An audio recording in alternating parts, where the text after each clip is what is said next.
Hi friends, எல்லோருக்கும் வணக்கம். இன்றைக்கி நாம் சன் சங்கீஸ் கிச்சன் சேனலில் என்ன ரெசிபி பார்க்க போகிறோன்னா, நம்ம மரவள்ளி கிழங்கு அப்படின்னு சொல்லக்கூடிய குச்சி கிழங்குன்னு ஒரு சில பக்கம் சொல்லுவோம். அந்த கிழங்கை வச்சு நம்ம ஈஸியாக ஒரு ஈவினிங் ஸ்நாக்ஸ் செய்யலாங்க. சாப்பிட்றதுக்கு சூப்பர் டேஸ்ட்டாக இருக்கும். இந்த வடை மேலே நல்லா மொறுன்னு இருக்கும், உள்ளே சாஃப்டாக இருக்கும். சாப்பிட்டோன்னா டேஸ்ட்டு சூப்பராக இருக்கும். நீங்களும் இதே மாதிரி கண்டிப்பாக ட்ரை பண்ணி பாருங்கள். உண்மையிலேயே அவ்வளோ டேஸ்ட்டாக இருக்குங்க. ஏன்னா இது குழந்தைங்களுக்கும் ரொம்ப பிடிக்கும். வாங்க எப்படி செய்யலான்னு பார்க்கலாம். ஃபஸ்ட்டு நாம் மரவள்ளி கிழங்கை எடுத்து மேலே மண்ணாக இருக்கும் அதெல்லாம் கழுவிட்டு தோலையெல்லாம் சீவி எடுத்துடலாம். சீவிட்டு நல்லா கிழங்கு கழுவி க்ளீன் பண்ணி எடுத்துக்கலாம். பாருங்கள் எவ்வளோ பளிச்சுன்னு இருக்குது. தோல் சீவினதுக்கப்புறமா ப்யூராக இருக்கும். கிழங்கு பார்க்கவே ஆசையாக இருக்கும். இதை பச்சையாக கூட நம்ம சாப்பிடலாம், உடம்புக்கு நல்லது தான். இது இப்போ குட்டி குட்டி பீஸாக நம்ம இந்த கிழங்கை கட் பண்ணிக்கலாம். ஏன்னா நம்ம இதை மிக்ஸி ஜாரில் வச்சு நல்லா மாவாக அரைச்சிக்க போகிறோம். அதுக்காக நம்ம இதை குட்டி குட்டியாக கட் பண்ணி எடுத்துக்கலாம். 3 கிழங்கையுமே பீஸாக கட் பண்ணி எடுத்துக்கலாம்.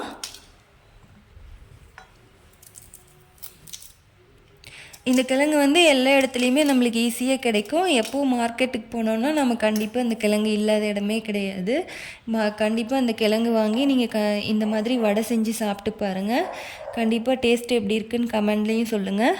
இப்போ எல்லா குச்சி கிழங்கையும் நாம் இந்த மாதிரி கட் பண்ணிட்டோம். அந்த பீசஸ்லாம் எடுத்து மிக்ஸி ஜாரில் போட்டு தண்ணி சேர்த்தாமல் நாம் அரைச்சிட்டு வரணும். தண்ணி விடவே கூடாது, அதுலேயே தண்ணி இருக்கும். அதனால் நம்ம தண்ணி விடாமல் அப்படியே அரைச்சிட்டு வந்துடலாம்.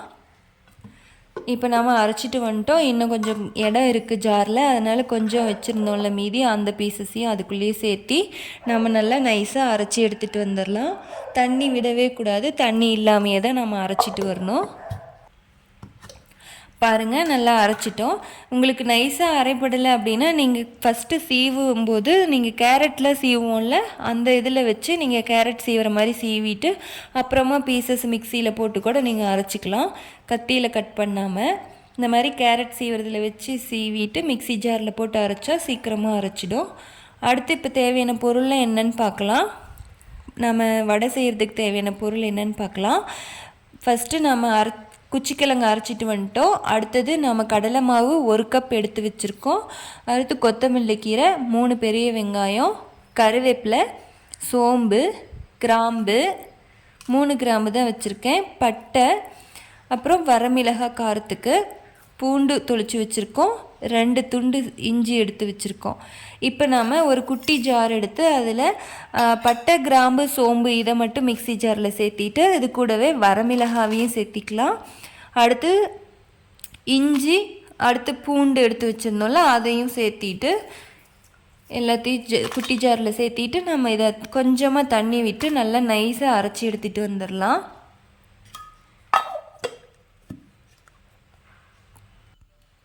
அரைச்சிட்டு வந்துட்டோம். பாருங்கள் நல்லா கொஞ்சமாக தண்ணி விட்டு நல்லா நைஸாக அரைச்சி எடுத்துகிட்டு வந்திருக்கோம். இதை அப்படியே எடுத்து வச்சுருங்க. எல்லாத்தையும் மூடியில் இருக்கிறதையும் நம்ம இதுலேயே வலித்து கொட்டிக்கலாம். இப்போ இந்த மசாலா செலவு அப்படியே இருக்கட்டும். இதை எடுத்து இந்த சைடு வச்சுட்டு நாம் இப்போ வெங்காயம், கருவேப்பிலை, கொத்தமல்லி கீரை எடுத்து வச்சுருக்கோம்ல, இது 3ஐயும் நாம் இப்போ கட் பண்ணி ஒரு பாத்திரத்தில் சேர்த்திக்கலாம். இப்போ மிக்ஸி ஜாரில் நம்ம அரைச்சிட்டு வந்த இஞ்சி, பூண்டு, பட்டை, கிராம்பு, சோம்பு, வரமிளகாய் இதை அரைச்சோம்ல அதையும் நாம் வெங்காயம் கட் பண்ணி போட்டு வச்சுருக்கோம்ல, வெங்காயம், கருவேப்பிலை, கொத்தமல்லி கீரை இதை கட் பண்ணி போட்டிருக்கோம் அந்த பாத்திரத்துலேயே இதையும் சேர்த்திக்கலாம். அடுத்தது நம்ம மரவள்ளி கிழங்கு அரைச்சி வச்சுருந்தோம்ல அந்த மாவையும் இந்த வெங்காயத்துக்கூடையே சேர்த்திக்கலாம். அடுத்து நாம் கடலை மாவு 1 கப் எடுத்து வச்சுருந்தோம்ல அதையும் இது கூடவே சேர்த்திக்கலாம்.